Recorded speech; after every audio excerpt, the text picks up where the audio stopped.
Assalamualaikum warahmatullahi wabarakatuh. Alhamdulillahirrabbilalamin. Wabihi nasta'inu ala umurid dunya waddin. Wassalatu wassalamu ala asrafil anbiya'i wal mursalin wa ala alihi wa sahbihi ajmain. Amma ba'du. Assalamualaikum warahmatullahi wabarakatuh. Perkenalkan, saya Gefira Nur Fatimah dari PAI 4A NIM 23AB10036 akan sedikit menjelaskan tentang kebersihan dan kesehatan dalam Islam. Yang pertama yaitu pengertian kebersihan. Menurut bahasa, yaitu bebas dari kotoran. Kata bersih sering digunakan dalam menyatakan keadaan lahiriah suatu benda, seperti lingkungan bersih, tangan bersih, air bersih. Kata bersih juga memberikan pengertian suci. Misalnya, air itu suci. Tetapi, kata bersih juga digunakan untuk ungkapan sifat lahiriah, sedangkan kata suci untuk ungkapan sifat batiniah. Contohnya, seperti jiwanya suci. Belum tentu semua yang bersih adalah suci. Suci yaitu bersih dari arti keagamaan, seperti terkena najis, bebas dari dosa, atau bebas dari suatu barang yang mutanajis, barang yang najis, dan yang hadas. Sedangkan bersih berarti terbebasnya manusia atau suatu barang dari kotoran. Kebersihan adalah usaha yang dilakukan untuk menghilangkan kotoran pada tempat yang kotor. Kebersihan merupakan suatu tindakan yang dilakukan untuk menghilangkan kotoran-kotoran yang ada di lingkungan sekitar. Hak bagi masyarakat mempunyai lingkungan yang sehat, yaitu meliputi lingkungan fisik seperti tanah, air, dan udara. Lingkungan biotik seperti hewan, tumbuhan, dan manusia, serta lingkungan sosial seperti sosial, ekonomi, dan budaya. Tiga faktor tersebut saling mempengaruhi. Jika salah satu dari faktor tersebut bergeser, maka terjadinya ketidakseimbangan yang menyebabkan terjadinya keadaan sakit. Menurut Islam, kebersihan mempunyai aspek ibadah dan aspek moral yang sering digunakan dengan istilah toharoh, yang artinya bersuci dan terlepasnya dari kotoran.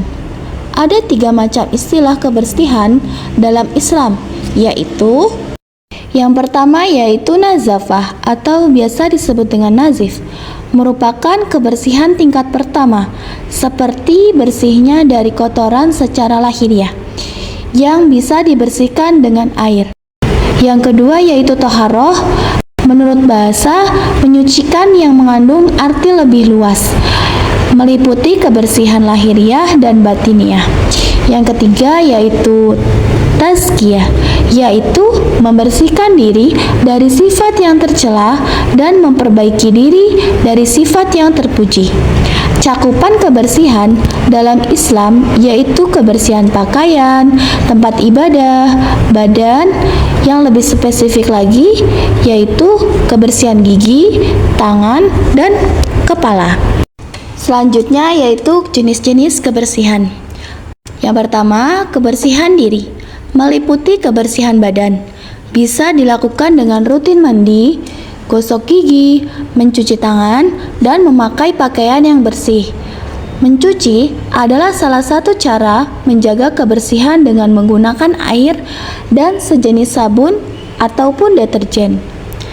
Mencuci tangan dengan sabun atau menggunakan produk kebersihan merupakan cara terbaik dalam mencegah penularan influenza dan batuk. Yang kedua yaitu kebersihan lingkungan, merupakan kebersihan tempat tinggal, tempat bekerja, dan tempat awam. Kebersihan tempat tinggal dilakukan dengan cara mengelap tingkap dan perabotan rumah, menyapu dan mengepel lantai, mencuci peralatan masak dan peralatan makan, membersihkan bilik mandi dan jamban, serta membuang sampah. Kebersihan lingkungan dimulakan dengan menjaga kebersihan halaman dan membersihkan jalanan di depan rumah daripada sampah. Pengertian kesehatan. Menurut WHO 2003, kesehatan dapat dibagi menjadi dua jenis, yaitu kesehatan jasmani dan rohani, atau yang sering disebut sebagai kesehatan mental. Kesehatan berasal dari kata sehat, yang diambil dari bahasa Arab, yaitu suhah, yang artinya sehat, tidak sakit, dan selamat. Sedangkan menurut Kamus Besar Bahasa Indonesia, sehat adalah keadaan baik seluruh bagian anggota badan bebas dari rasa sakit dan berakal. Undang-Undang Nomor 23 Tahun 1992 menyebutkan bahwa sehat adalah keadaan sejahtera dari badan atau jasmani, jiwa atau rohani, dan sosial yang memungkinkan setiap orang hidup produktif secara sosial dan ekonomis. Yang terakhir yaitu jenis-jenis kesehatan. Ada dua jenis kesehatan. Yang pertama yaitu kesehatan jasmani. Kesehatan jasmani ialah orang yang telah melaksanakan pemeriksaan secara fisik, laboratoris, dan radiologis, tidak terserang penyakit atau tidak adanya kelainan-kelainan lainnya. Agar mendapatkan kesehatan secara jasmani, biasanya dengan menjaga pola makan, berolahraga, dan istirahat yang cukup. Yang kedua yaitu kesehatan rohani atau psikis.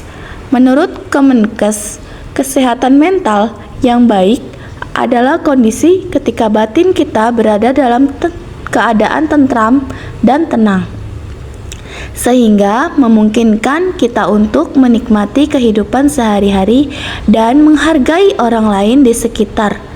Seseorang yang mempunyai kondisi mental sehat dapat menggunakan kemampuan yang ada dalam dirinya secara maksimal untuk menghadapi tantangan kehidupan serta dapat menjalin hubungan positif dengan orang lain dengan baik. Sebaliknya, orang yang mengalami gangguan kesehatan mental, suasana hati, kemampuan berpikir, serta kendali emosinya menjadi terganggu atau tidak stabil, yang akhirnya hal tersebut mengakibatkan pada perilaku yang buruk. Sekian dari saya, banyak salam, mohon maaf. Wassalamualaikum warahmatullahi wabarakatuh.